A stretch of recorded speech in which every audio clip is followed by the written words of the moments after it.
بسم اللہ الرحمن الرحیم۔ لال شہباز قلندر۔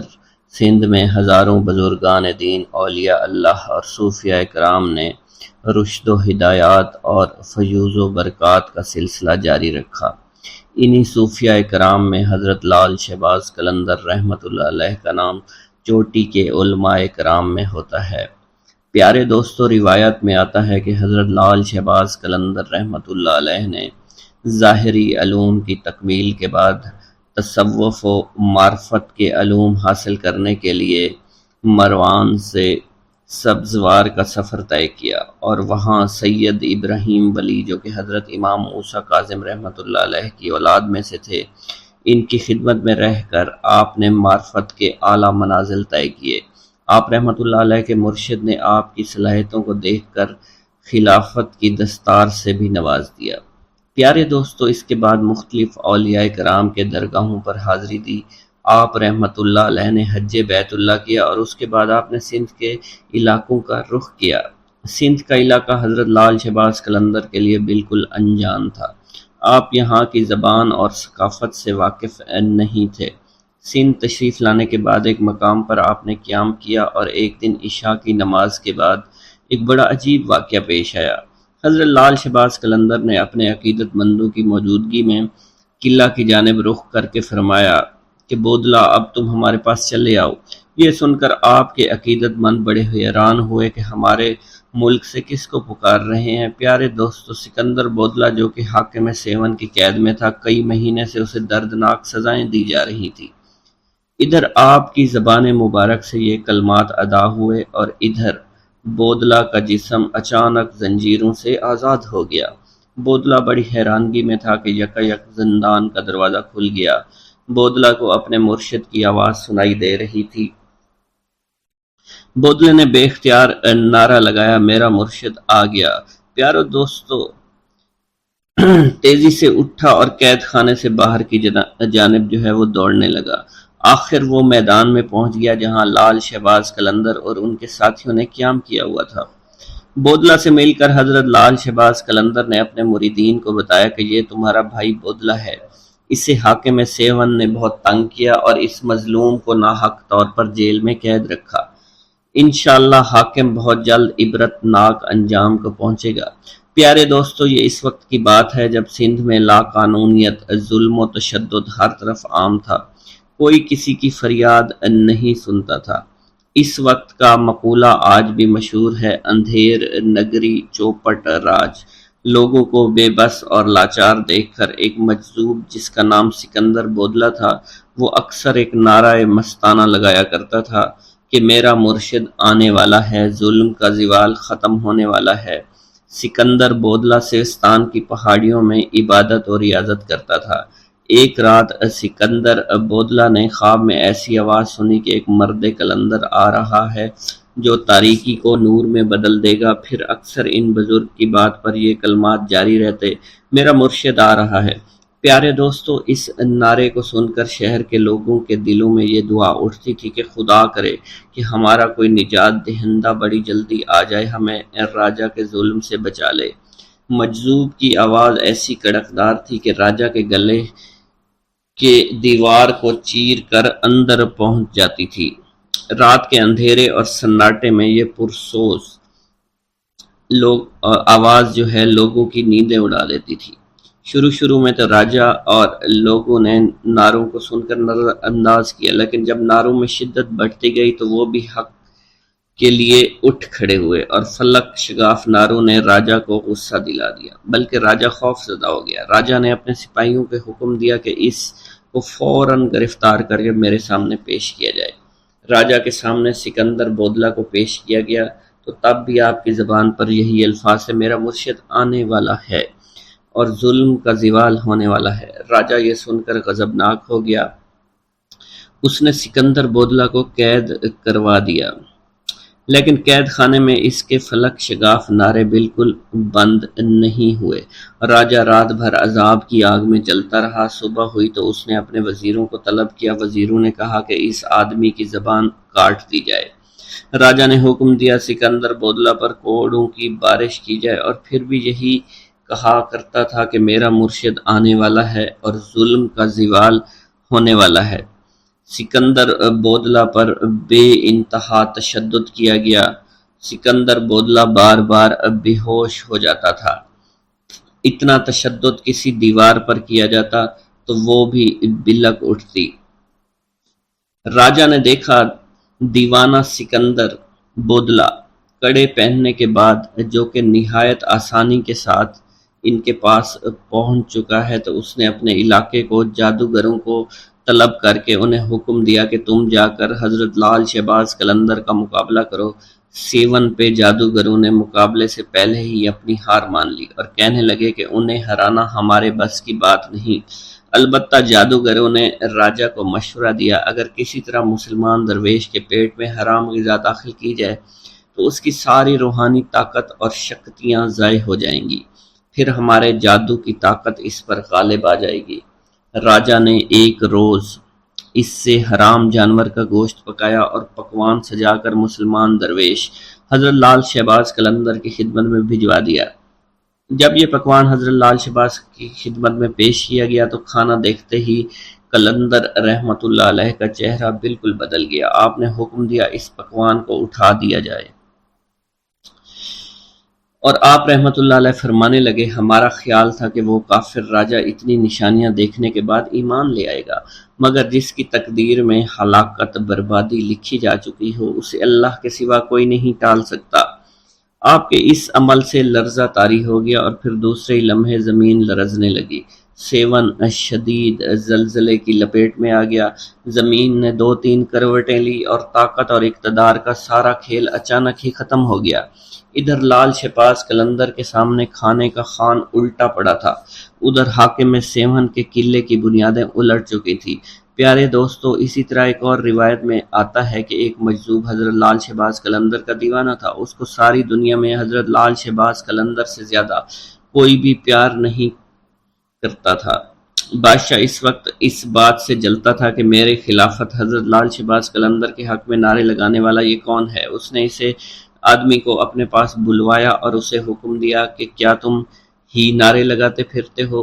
راجہ چوپٹ کو اس مجذوب نے جواب دیا، ہاں میں ہی نعرے لگاتا ہوں، میرا مرشد لال شہباز قلندر ہے۔ یہ کہہ کر اس مجذوب آدمی نے دوبارہ دیوانہ وار اونچی اونچی آواز میں نعرے لگانا شروع کر دیا۔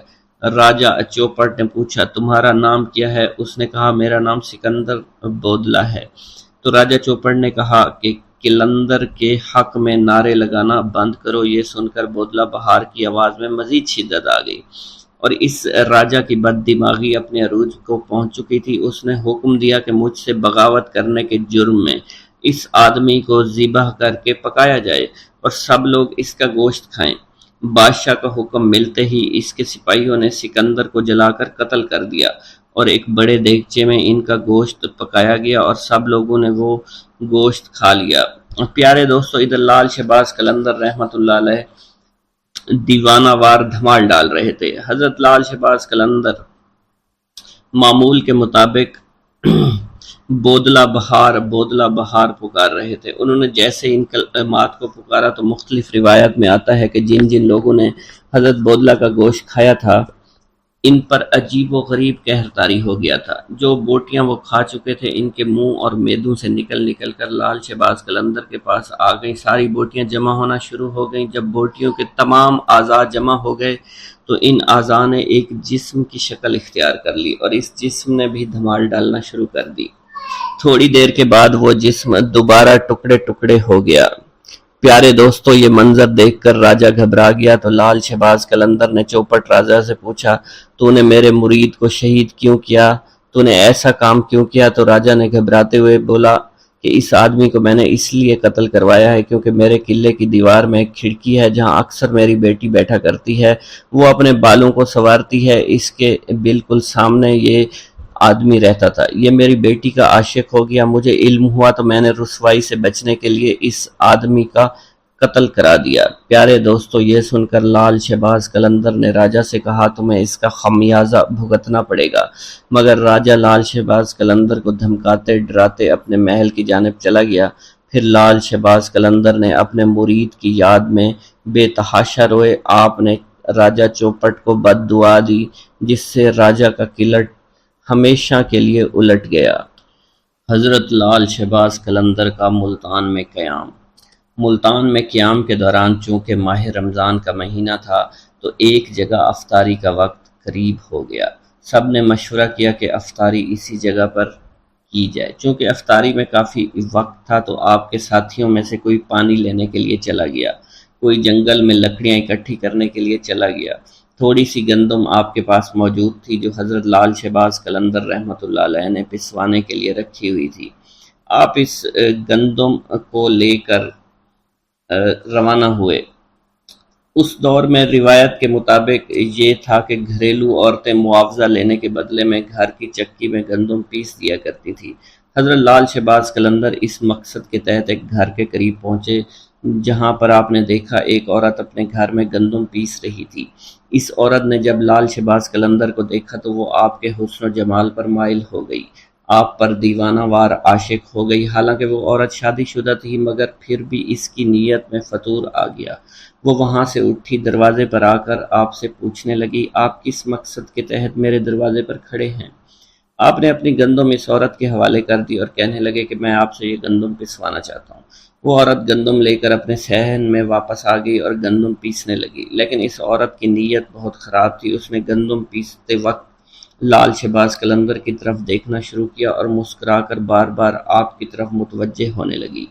پیارے دوستو، یہ دیکھ کر حضرت لال شہباز قلندر نے عورت کی طرف کوئی توجہ نہیں دی اور سر جھکا کر آپ کے اللہ تعالیٰ کے ذکر میں مشغول ہو گئے۔ عورت بدستور للچائی نظروں سے آپ کی جانب دیکھتی رہی۔ اس کے ضبط کا بندھن اب ٹوٹ چکا تھا۔ لال شہباز قلندر عورت کی اس بری نیت کو دیکھ کر اٹھے، گندم وہیں چھوڑ کر گھر سے باہر جانے لگے۔ وہ عورت چونکہ بدکار تھی فوراً ہی سمجھ گئی کہ یہ درویش اب ہاتھ سے نکلنے والا ہے، چنانچہ اس نے آگے بڑھ کر آپ کا دامن پکڑ لیا اور زبردستی کرتے ہوئے آپ سے کہنے لگی، اگر آپ نے میری بات نہ مانی تو میں شور مچا دوں گی اور الزام لگا دوں گی۔ حضرت لال شہباز قلندر رحمۃ اللہ علیہ نے اس عورت کو سمجھاتے ہوئے کہا کہ تم ایک شادی شدہ عورت ہو، تمہارے لیے اپنے شوہر کے علاوہ کسی غیر مرد کی طرف بری نگاہ سے دیکھنا بھی بالکل حرام ہے۔ میں اس وقت روزے سے ہوں، مجھے تنگ نہ کرو، مجھے گناہ کی طرف رغبت مت دلاؤ۔ پیارے دوستو، آپ اس عزم کے ساتھ اس عورت سے بات کر رہے تھے اور اسے گناہ سے بچنے کی تلقین فرما رہے تھے، لیکن اس عورت پر شیطان پوری طرح سے غالب تھا، ہوس میں بالکل اندھی ہو چکی تھی۔ اس نے جب دیکھا کہ آپ کسی طرح اس کے قابو میں نہیں آ رہے تو اس نے غصے میں آ کر چور چور کا شور مچانا شروع کر دیا۔ پیارے دوستو، عورت کا شور سن کر ارد گرد کے گھروں سے لوگ دوڑتے چلے آئے، مجمع لگ گیا، سب لوگ اس سے پوچھنے لگے، بی بی کیا ہوا؟ عورت نے انہیں سارا واقعہ بیان کر دیا، چنانچہ لوگ دونوں کو لے کر شہر کے قاضی کے پاس پہنچ گئے۔ وہاں قاضی نے عورت سے ساری صورتحال پوچھی تو عورت نے وہی بات بتائی جو اس نے اپنے محلے داروں کو بتائی تھی۔ قاضی حضرت لال شہباز قلندر کی طرف متوجہ ہوا تو اس نے آپ کی طرف دیکھا تو اس پر عجیب قسم کا رعب اور دبدبہ طاری ہو چکا تھا۔ اس نے محسوس کیا کہ یہ کوئی نیک انسان ہے۔ آپ کے چہرے سے شرافت ٹپک رہی تھی، اس لیے قاضی نے بڑے مؤدبانہ انداز سے کہا، اے آدمی، اس عورت نے تم پر بڑا ہی گھناؤنا الزام لگایا ہے، تم اس کے جواب میں کیا کہنا چاہتے ہو؟ یہ الزام ایسا ہے کہ سوائے گواہ پیش کرنے کے کوئی صورت نہیں آتی۔ تب حضرت لال شہباز قلندر رحمۃ اللہ علیہ نے بڑے اعتماد اور تسلی سے جواب دیا، اے قاضی، اللہ نقائص سے پاک ہے اور اللہ ہی کی ذات ہے، کسی کے عیب کو ظاہر کرنا کوئی اچھی بات نہیں۔ اگر اس بات پر اصرار کرتے ہیں کہ میں اپنی صفائی میں گواہی پیش کروں تو میرا گواہ اس عورت کا شیرخوار بچہ ہے جو اس وقت جھولے میں لیٹا ہوا ہے اور وہاں پر سب کچھ دیکھ رہا تھا۔ تمام لوگ آپ کی یہ بات سن کر حیران ہوئے۔ قاضی کہنے لگے کہ یہ کیسے ممکن ہے، ایک شیرخوار بچہ گواہی دے گا؟ یہ تو ابھی بول بھی نہیں سکتا۔ آپ قاضی کی بات سن کر فرمانے لگے، جہاں تک اس بچے کے کلام کی بات ہے تو اس بچے سے وہی کلام کرائے گا جس نے بچپن میں حضرت عیسیٰ علیہ السلام سے کلام کرایا تھا۔ پیارے دوستو، قاضی آپ رحمۃ اللہ علیہ کا یہ جواب سن کر ہکا بکا رہ گیا۔ تمام حاضرین بھی ساری کارروائی دیکھ رہے تھے، وہ بھی حیران تھے۔ اب قاضی نے بچے کے باپ کو حکم دیا کہ وہ بچہ لے کر اس کے سامنے آئے۔ چنانچہ لال شہباز قلندر نے بچے کو دیکھ کر اس سے مخاطب کرتے ہوئے کہا اور فرمانے لگے، اے معصوم بچے، وہ ذات باری تعالیٰ جس نے حضرت عیسیٰ علیہ السلام کو کلام کرنے کی قوت عطا فرمائی تھی، تم اس وحدہ لا شریک کو حاضر و ناظر جان کر گواہی دو کہ جس وقت میں تمہارے گھر میں موجود تھا تو تم نے اس وقت اپنی آنکھوں سے کیا دیکھا تھا اور ہمارے درمیان کیا گفتگو ہوئی تھی۔ پیارے دوستو، اللہ کی قدرت کاملہ اور لال شہباز قلندر کی کرامت ملاحظہ فرمائیے کہ وہ شیر خوار بچہ اپنے باپ کی گود میں سے بولا، اس نے جو کہا اور جو کچھ بھی کیا ہے یہ نیک آدمی کہہ رہا ہے بالکل سچ ہے، اور یہ میری ماں جھوٹ بول رہی ہے، میری ماں جھوٹی ہے، اصل خطا کار میری ماں ہے۔ اس نے بری نیت سے اس شخص کے دامن کو کھینچا تھا۔ پیارے دوستو، بچے کے منہ سے یہ الفاظ سننے تھے کہ وہاں موجود تمام لوگوں پر ایک دم سے لرزہ طاری ہو گیا۔ وہ حیران اور پریشان حیرانی کے سمندر میں بالکل گم ہو چکے تھے۔ قاضی صاحب بھی اس سب واقعہ سے بہت حیران اور پریشان ہو گئے۔ یہ دیکھ کر قاضی اپنی جگہ سے اٹھا اور لال شہباز قلندر کے ہاتھوں کو بوسہ دے دیا۔ قاضی نے آپ کو اپنے ساتھ بٹھایا۔ پیارے دوستو، اب اس عورت کی آنکھوں سے برائی کی پٹی اٹھ چکی تھی اور وہ بھی اپنے گناہوں پر بڑی شرمندہ تھی، اس لیے عورت نے آپ سے معافی مانگ لی اور آئندہ گناہوں سے بچنے کے لیے توبہ کر لی۔ پیارے دوستو، ایک بار درویشوں کا ایک قافلہ سفر کرتا ہوا ایک جنگل میں پہنچا۔ جنگل کے ساتھ ایک وسیع و عریض میدان تھا، تاہم اس میدان کے کچھ فاصلے پر چھوٹے چھوٹے مکانات موجود تھے۔ البتہ اس میدان کے عین بیچوں بیچ ایک بوڑھا درخت بھی موجود تھا جو گھنا تھا اور اس کی شاخ دور دور تک پھیلی ہوئی تھی۔ درویشوں کا یہ قافلہ صحرا میں لمبا سفر طے کرتا ہوا یہاں پہنچا تھا۔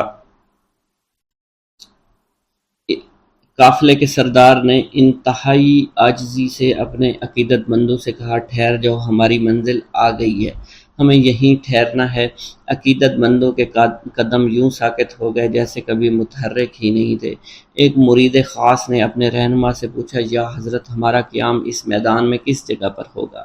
تو ان کے سردار نے کہا کہ وہ سامنے جو گھنا سایہ دار درخت نظر آ رہا ہے اس کے نیچے ہم قیام فرمائیں گے اور اللہ کی عبادت اور ریاضت کریں گے۔ قافلے کے پیشوا نے ایک لمبی دعا کی اور رب تعالیٰ سے التجا کی کہ وہ دنیا اور آخرت کی بھلائی عطا فرمائے۔ پیارے دوستو، ابھی دعا سے فراغت نہیں ہوئی تھی کہ درخت کے نیچے مقیم مردان خدا نے دیکھا لوگوں کی ایک معقول تعداد دھیرے دھیرے ان مکانوں کی طرف بڑھ رہی تھی، کچھ فاصلے پر جو موجود تھے، اور پھر جو رات اپنے جوبن پر آئی اور مکانات سے ناچ گانے کی آوازیں آنے لگیں۔ یہ آوازیں خاص طور پر ان مکان کے اوپر کے منزلوں سے آتی تھیں۔ مریدین نے بڑی حیرانگی سے ایک دوسرے کی طرف دیکھا کیونکہ یہ آوازیں عبادت کی آوازوں سے مختلف تھیں اور ان کی عبادت میں مخل ہو رہی تھی۔ جب انہوں نے اپنے مرشد کو انتہائی سکون و اطمینان کے ساتھ عبادت میں مشغول دیکھا تو تمام عقیدت مندوں نے اس ہنگامے کے باوجود اپنی ریاضت اور عبادت جاری رکھی، مگر ان کے دل میں پریشانی ضرور تھی۔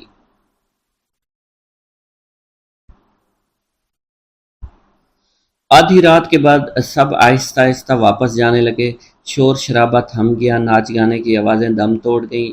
یوں رات تمام عقیدت مندوں نے نماز فجر انتہائی سکون اور اطمینان کے ساتھ ادا کی اور اللہ تعالیٰ سے التجا کی، اے رب کائنات، مکانوں کے رہنے والے بھٹکے ہوئے لوگ محسوس ہوتے ہیں اور انہیں ہدایت کی راہ سے آشنا کر دے، ہمیں ذکر و فکر کے دوران سکون و اطمینان عطا کر، بے شک تو ہر چیز پر قدرت رکھتا ہے اور جسے چاہے ہدایت دے، فیض یاب کرنا تیرا ہی کام ہے اور تیری مرضی اور تیری منشا کے بغیر کسی کو ہدایت مل ہی نہیں سکتی۔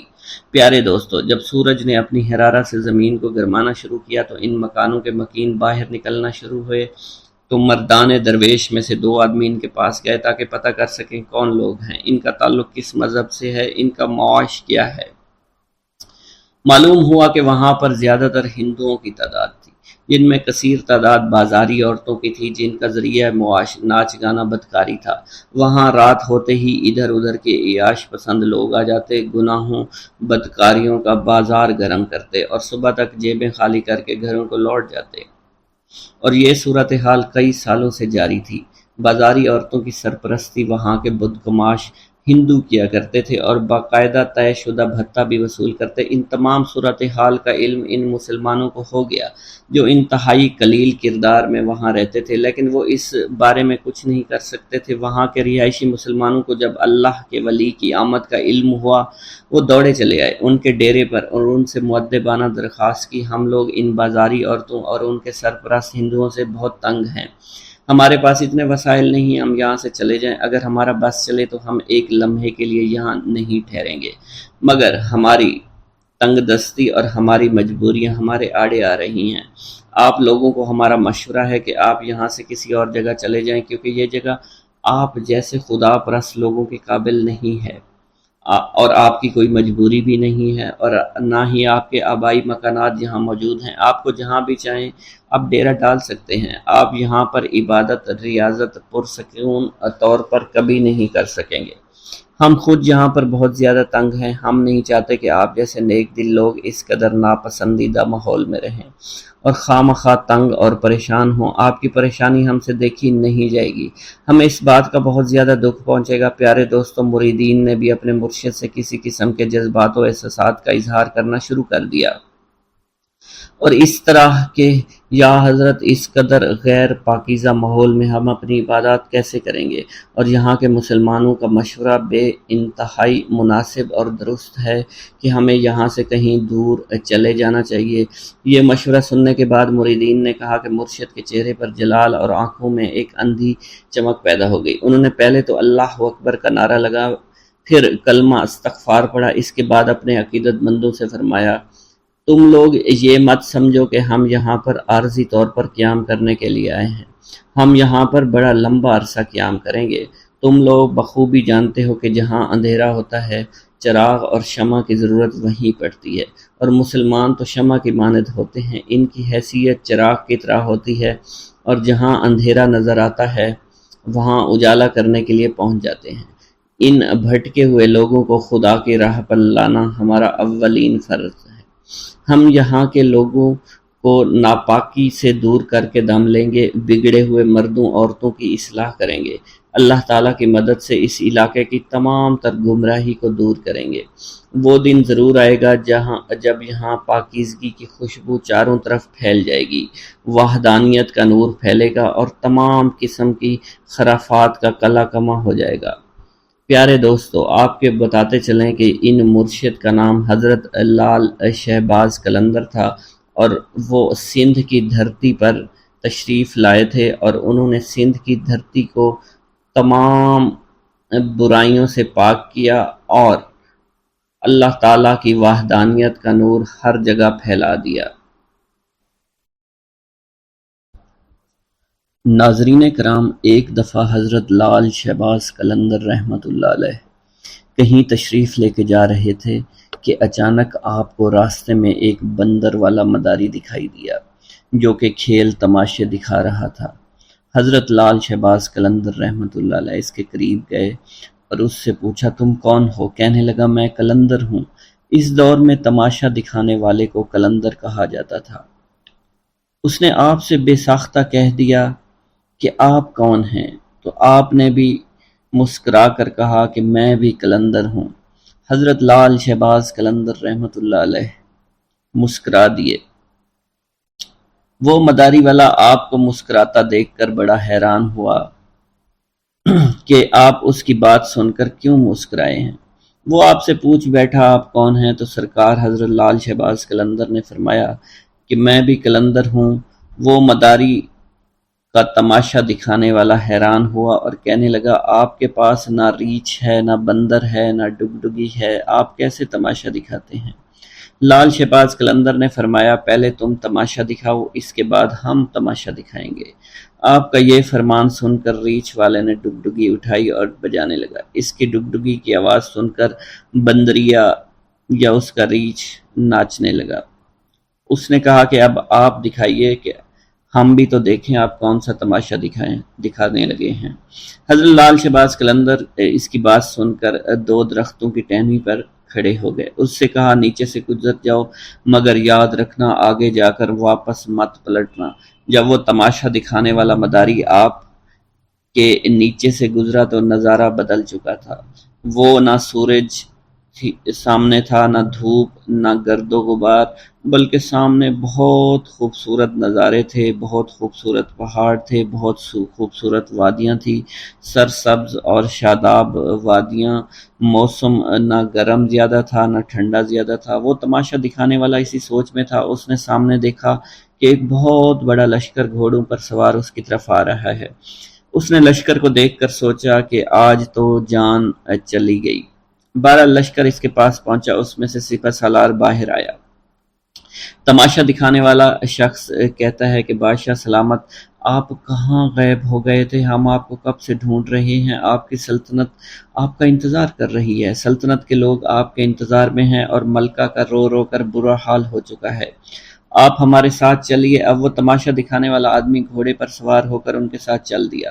جب وہ محل میں پہنچا، عالی شان عمارت دیکھ کر حیران رہ گیا اور حیرانی سے عمارت کو دیکھ ہی رہا تھا۔ جیسے وہ اندر پہنچا، خوبصورت ملکہ اس سے گلا شکوہ کرتے ہوئے اس سے گلے لگ گئی، کہنے لگی کہاں رہ گئے تھے؟ میں بہت پریشان ہو گئی تھی آپ کے لیے، یا سلطنت کے سارے لوگ بہت پریشان ہیں۔ اس انسان کی حیرانگی کا اب پتہ نہیں تھا، وہ حیران تھا یہ سب ہو کیا رہا ہے؟ یہ خوبصورت وادیاں، یہ خوبصورت محل، خوبصورت ملکہ کس کی ہے؟ یہ مجھے کیوں اپنا سمجھ رہے ہیں؟ اس کے بعد وہ تماشا دکھانے والا آدمی تھوڑی ہی دیر بعد سب کچھ بھول کر شاہی لباس پہن کر تخت پر بیٹھ گیا۔ اس کے بعد وقت گزرتا گیا، بچے ہو گئے، شہزادے اب بڑے ہو گئے، بڑھاپا آ گیا، جسم میں جان، منہ سے ذائقہ چلا گیا، مطلب وہ انسان بڑھاپے کی حد تک پہنچ گیا۔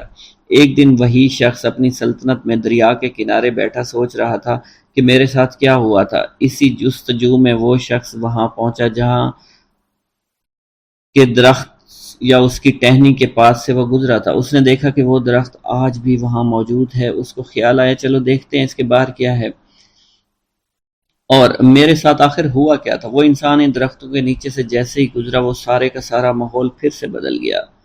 جو گزرا ہوا وقت تھا وہ واپس آ گیا۔ حضرت لال شہباز قلندر وہاں موجود تھے اور اس کی حالت جو بڑھاپے کی تھی وہ واپس بدل گئی، اور وہ سلطنت، وہ مہارانی، وہ شہزادے سب کے سب پیچھے چھوٹ گئے اور وہ واپس وہیں پر اپنے ریچھ کے پاس پہنچ گئے۔ حضرت لال شہباز قلندر رحمۃ اللہ علیہ اس وقت وہاں موجود تھے۔ وہ ڈگڈگی، وہ گرد و غبار، حضرت لال شہباز قلندر کھڑے ہوئے تھے۔ مداری کو اب ایسا لگا کہ وہ ایک خواب دیکھ رہا تھا، لیکن اس کے ساتھ جو بھی ہوا وہ ایک حقیقت تھی۔ وہ حیران تھا یہ سب کیا ہوا ہے۔ اس شخص نے جیسے ہی لال شہباز قلندر کو دیکھا تو ان سے پوچھنے لگا میری سلطنت، میری رانی، میرے شہزادے کہاں چلے گئے؟ لال شہباز قلندر نے مسکرا کر فرمایا ایک تماشا تم نے ہم کو دکھایا تھا اور ایک تماشا ہم نے تمہیں آج دکھا دیا۔ واللہ عالم۔ ایک دفعہ سیون شریف میں قحط پڑ گیا، تمام نہریں سوکھ گئیں، کنویں سوکھ گئے، کھانے پینے کی چیزیں ختم ہو گئیں، لوگ بے حد پریشان ہو گئے، کسی کے زندہ بچنے کی امید نہیں تھی۔ اس مصیبت سے تنگ آ کر لوگ اکٹھے ہوئے، آپ کی خدمت میں حاضر ہوئے اور اللہ تعالیٰ کے حضور دعا کرنے کی درخواست کرنے لگے۔ آپ رحمۃ اللہ علیہ نے لوگوں سے فرمایا تم سب لوگ اپنے گناہ کی معافی مانگو، میرے پیچھے کھڑے ہو جاؤ۔ تمام لوگ آپ کے پیچھے کھڑے ہو گئے۔ آپ نے اللہ کے حضور عاجزی، انکساری کے ساتھ دعا فرمائی۔ ابھی آپ دعا مانگ کر اپنے حجرے میں داخل نہیں ہوئے تھے، اللہ تعالیٰ نے ان کی دعا سن لی اور باران رحمت برسنے لگی۔ ناظرین کرام، جس زمانے میں آپ گرنار میں مقیم تھے، آپ کے گرد حاجت مندوں کا ایک ہجوم سا لگا رہتا تھا۔ یہ زمانے بھر کے ستائے ہوئے بیمار لوگ تھے جنہیں حضرت لال شہباز قلندر رحمۃ اللہ علیہ کے تسکین آمیز کلمات جینے کا حوصلہ دیا کرتے تھے۔ شہر میں ایک دل گرفتہ بھی رہتا تھا جس کا جوان بیٹا گم ہو گیا تھا۔ بیٹی کی جدائی سے اس شخص کی یہ حالت ہو گئی تھی کہ دن رات روتا رہتا تھا۔ عزیز و اقارب اور دوست یاروں سے صبر کی تلقین کے ساتھ ساتھ بیٹے کی موت کا یقین دلانے کی بھی کوشش کرتے تھے کہ اگر وہ زندہ ہوتا تو ضرور لوٹ آتا، یا تو کسی نے اسے قتل کر دیا ہے یا پھر اسے جنگلی جانور کھا گئے ہیں۔ جتنے منہ اتنی باتیں۔ غمزدہ باپ بیٹے کی زندگی سے مایوس ہو چکا تھا، مگر پھر بھی کبھی کبھی اس کے دل میں امید کی ایک لہر اٹھا کرتی تھی اور وہ اپنی بیوی سے کہتا تھا کہ میرا بیٹا ابھی زندہ ہے تو دیکھنا ایک دن وہ ضرور آئے گا، اور وہ زندہ درگور باپ کے سینے پر سر رکھ دے گا اور ہمارے تاریک مکانوں میں خوشیوں کے چراغ جل اٹھیں گے۔ اب وہ خاتون کیا جواب دیتی، اس کی حالت اس کے شوہر سے بھی بدتر تھی، بس خاموش نظروں سے اپنے شریک حیات کی طرف دیکھتی رہتی، آنسو بہانے لگتی اور ہمیشہ روتی رہتی تھی۔ ایک دن دوست کے کہنے پر یہ شخص حضرت لال شہباز قلندر رحمۃ اللہ علیہ کی خدمت میں حاضر ہوا اور سارا قصہ بیان کیا۔ آپ رحمۃ اللہ علیہ نے فرمایا کہ تیرے دل کی گواہی سچی ہے، تیرا بیٹا زندہ ہے۔ آپ نے فرمایا اس کو جا کر لانا پڑے گا۔ اگلے دن آپ غمزدہ باپ کے ساتھ سفر پر روانہ ہوئے۔ طویل سفر کے بعد ایک جنگل میں پہنچے، ایک جھونپڑی دیکھی۔ لال شہباز قلندر آدمی کو باہر کھڑا کر کے خود جھونپڑی میں داخل ہو گئے۔ کچھ درویش بیٹھے تھے۔ آپ نے ایک نوجوان درویش کو مخاطب کرتے ہوئے کہا، تم خود کتنے سکون سے بیٹھے ہوئے ہو اور آپ کے والدین آپ کے فراق میں مرے جا رہے ہیں۔ آپ اس نوجوان کو لے کر جھونپڑی سے باہر آئے، باہر آ کر اس کے باپ سے اس کی ملاقات کروائی۔ والدین بہت خوش ہوئے۔ ماں باپ کی اجازت سے وہ نوجوان حضرت لال شہباز قلندر کی خدمت میں مشغول ہو گیا اور ایک دن ولایت پر فائز ہو گیا۔ ناظرین کرام، جب آپ سیون شریف میں تشریف لائے تو آپ کے گلے میں مستقل طور پر پتھر کا ایک وزنی گلوبند پڑا رہتا تھا۔ ایک چھوٹے چھوٹے خوبصورت تراشے ہوئے قیمتی پتھر لگے۔ آپ کی ایک خاص عادت یہ بھی تھی کہ آپ راستہ چلتے وقت ہمیشہ اپنے سر کو جھکائے ہوئے رکھتے تھے۔ کسی مجلس میں تشریف فرما ہوتے تو گردن خم کیے رہتے تھے۔ روایتوں میں یہ بھی آتا ہے کانوگن نامی محلے کے قریب ایک گلی میں اکثر دین کی تبلیغ کے لیے آپ بیٹھا کرتے تھے۔ اسی محلے میں ایک مشہور ہندو خاندان تھا جن کی عورتیں پردے کی سخت پابندی کیا کرتی تھی، مگر اس خاندان کے ہاں آپ کی بے حد مقبولیت تھی اور آپ کی عقیدت مندی تھی۔ آپ جس بھی گلی میں آ کر بیٹھتے تو ایک عورت اپنے بال کھول کر کھڑکی میں کھڑی ہو جاتی اور گھنٹوں آپ کو دیکھتی رہتی، اسلام کی تبلیغ کی باتیں سنتی رہتی تھی۔ اس عورت کی دلی خواہش تھی کہ کسی طرح حضرت لال شہباز قلندر رحمۃ اللہ علیہ کے چہرے مبارک کا دیدار کر لے، مگر چونکہ آپ ہمیشہ اپنے سر کو جھکا کر بیٹھے رہتے تھے، اس لیے وہ عورت آپ کے چہرے مبارک کا دیدار کرنے میں کامیاب نہیں ہو سکی۔ ایک دن اس ہندو عورت نے وحشت کے عالم میں بالکنی سے نیچے چھلانگ لگا دی۔ لال شہباز قلندر کے قدموں میں گری۔ اونچائی سے گرنے کے سبب وہ ہندو عورت شدید زخمی ہو گئی تھی، پس اس نے اسی وقت ایک نظر آپ کے چہرہ مبارک پر ڈالی اور فوت ہو گئی۔ جب محلے والوں نے دیکھا تو ایک ہنگامہ کھڑا ہو گیا۔ اس کے بعد مرنے والی عورت کے رشتہ دار اسے اٹھانے کے لیے آئے اور آپ سے کہا کہ اجازت دیجیے اس بد نصیب عورت کو لے جائیں اور آخری رسومات ادا کریں۔ خاندان کے لوگوں نے آپ سے اجازت یوں چاہی تھی کیونکہ عورت کے مرنے کے بعد بے پردگی کے خیال سے لال شہباز قلندر رحمۃ اللہ علیہ نے اپنی چادر اس کے جسم پر ڈال دی تھی۔ اب یہ بات پہلے سے ہی اس ہندو خاندان میں مشہور ہو چکی تھی اور آپ کا چہرہ مبارک وہ خاتون دیکھنا چاہتی تھی، اور یہ خبر جنگل میں آگ کی طرح پھیلی ہوئی تھی۔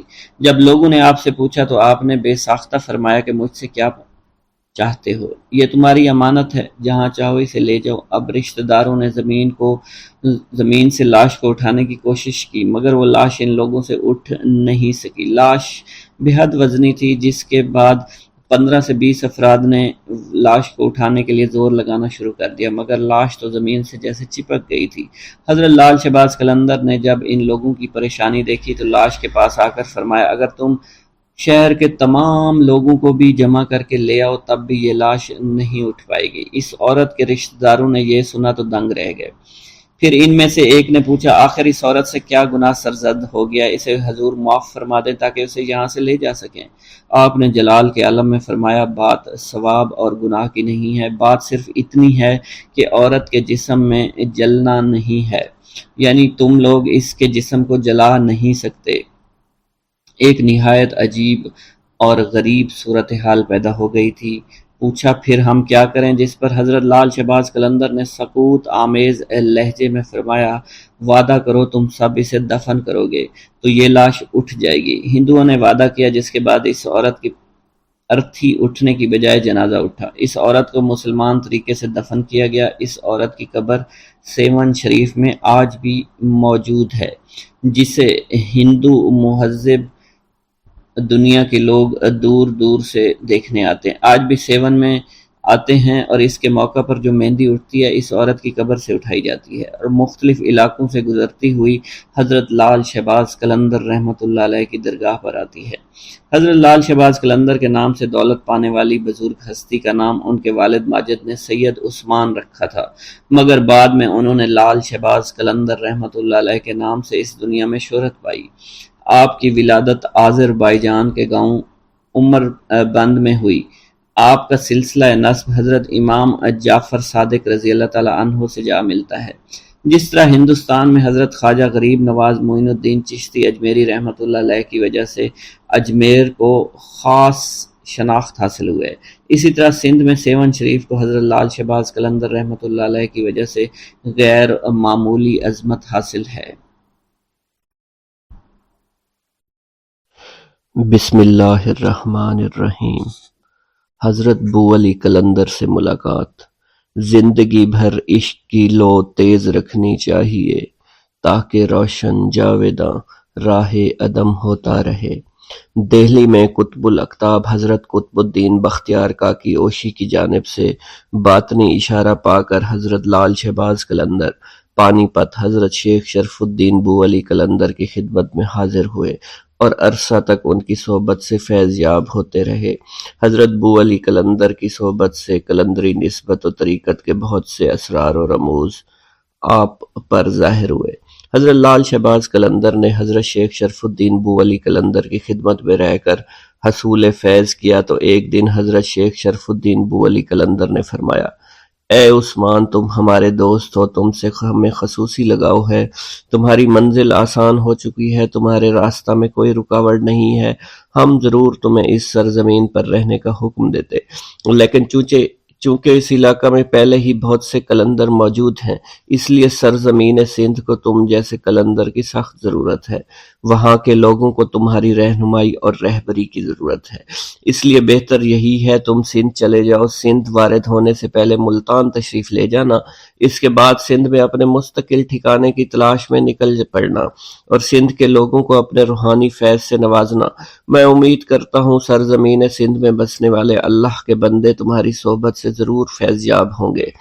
حضرت لال شہباز قلندر شیخ شرف الدین بو علی قلندر کے مشورہ کے مطابق پانی پت سے روانہ ہوئے اور براستہ لاہور ملتان میں تشریف لائے اور پھر وہاں سے سندھ کے علاقہ سیون تشریف لے گئے، جہاں آپ نے قیام کیا اور رشد و ہدایت کا فریضہ سر انجام دیا اور جہاں آج آپ کا مزار مرجع گاہ خلائق خاص و عام ہے۔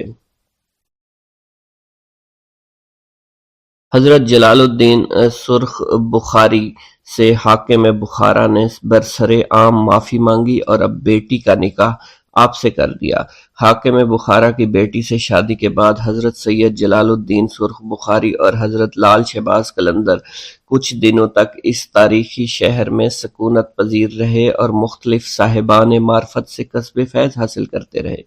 ایک دن حضرت جلال الدین سرخ بخاری پر جذب کی کیفیت طاری تھی۔ آپ نے اسی حالت میں حضرت لال شہباز قلندر کو مخاطب کرتے ہوئے فرمایا، سید، میں نے آسمان معرفت پر ایک شہباز کو اٹھتے ہوئے دیکھا ہے اور تم وہی شہباز ہو۔ چند ماہ بعد حضرت لال شہباز قلندر نے جلال الدین سرخ بخاری رحمۃ اللہ علیہ سے اجازت چاہی اور بخارا سے رخصت ہو کر روضہ حضرت سیدنا علی المرتضیٰ کی زیارت کے لیے نجف اشرف حاضر ہوئے۔ ایک رات آپ نے یہاں خواب میں دیکھا کوئی بزرگ آپ کو مخاطب کر کے کہہ رہے تھے، سید عثمان، تم بلا تاخیر کربلا معلیٰ چلے آؤ، وہاں تمہارے والد محترم مقیم ہیں اور تمہیں ملنے کے لیے بے قرار ہیں۔ اس واقعے کی تفصیل کچھ یوں ہے کہ حضرت لال شہباز قلندر حرمین شریفین کی زیارت اور حصول علم کی غرض سے طویل سفر پر روانہ ہوئے تو آپ کے والد گرامی حضرت سید کبیر کربلائے معلیٰ تشریف لے گئے۔ اب آپ کا آخری وقت آن پہنچا تھا اور وہ بیٹے کو یاد کر کے بہت روتے تھے۔ اسی دوران لال شہباز قلندر نے عالم خواب میں بزرگ کی ہدایت سنی اور پھر دوسرے دن ہی آپ کربلائے معلی روانہ ہو گئے۔ حضرت سید کبیر نے اپنے بیٹے کو سینے سے لگایا اور وصیت کرتے ہوئے فرمایا، اے فرزند، یہ دنیا دارالامتحان ہے۔ میں نے اپنے اللہ سے عمر بھر بس ایک ہی دعا کی ہے کہ وہ ذات پاک تمہیں ہر آزمائش میں ثابت قدم رکھے۔ اس واقعہ کے کچھ روز بعد ہی حضرت سید کبیر اس دنیا سے رخصت ہو گئے۔ سید کبیر کی وفات کے بعد لال شہباز قلندر کربلائے معلی سے سبزوار تشریف لے گئے۔ یہاں آپ کے پیر و مرشد حضرت ابراہیم رحمۃ اللہ علیہ سکونت پذیر تھے۔ اپنے مرید کو دیکھ کر حضرت بابا ابراہیم خوش ہو گئے۔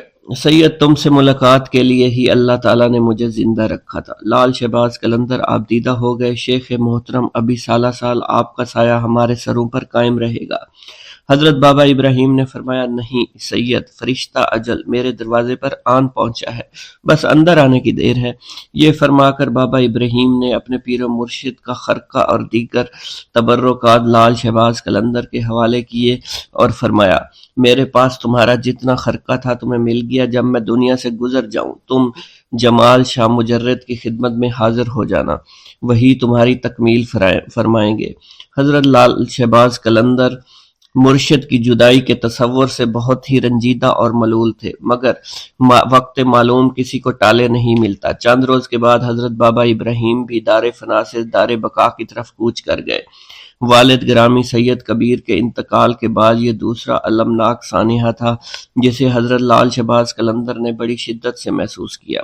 مختصر سے عرصے میں دو محبوب ترین ہستیوں سے بچھڑنا اور پھر ان صدمات کو برداشت کرنا آسان کام نہیں تھا، مگر حضرت لال شہباز قلندر منزل تسلیم و رضا کے مسافر تھے، اس لیے آپ نے اسلام کے روایتی صبر و تحمل کا مظاہرہ کیا۔ والد ماجد اور پیر مرشد کے فراق میں آپ کی آنکھیں اشک بار تھیں، مگر ہونٹوں پر شور و فغاں بالکل بھی نہیں تھا۔